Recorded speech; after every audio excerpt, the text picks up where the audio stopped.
5 people were killed in Russian shelling targeting the center of Chernihiv, a city north of Kiev. Among the 37 wounded, there are as many as 11 children. The shell hit a drama theater building. Meanwhile, Swedish Prime Minister Ulf Kristersson expressed his condolences while holding a joint press conference with Ukrainian President Zelensky at his country retreat in Harpsund. President Zelensky, let me first of all express my heartfelt condolences to you for the horrible Russian attack against Chernihiv and the loss of life. It's an act of brutality which we condemn from Sweden.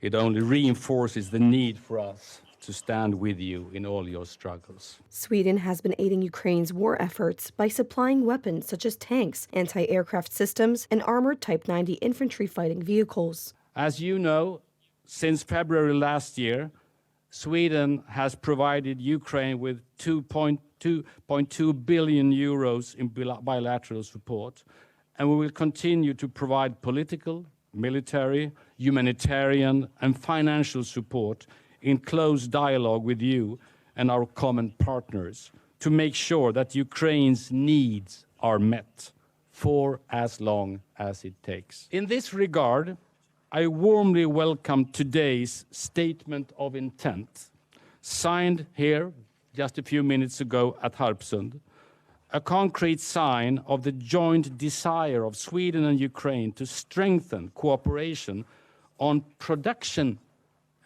training, and servicing of the CV90 platform. Ukraine has begun discussions with Sweden about the possibility of receiving Gripen fighter jets, Ukrainian President Volodymyr Zelensky said in the Swedish capital Stockholm on Saturday.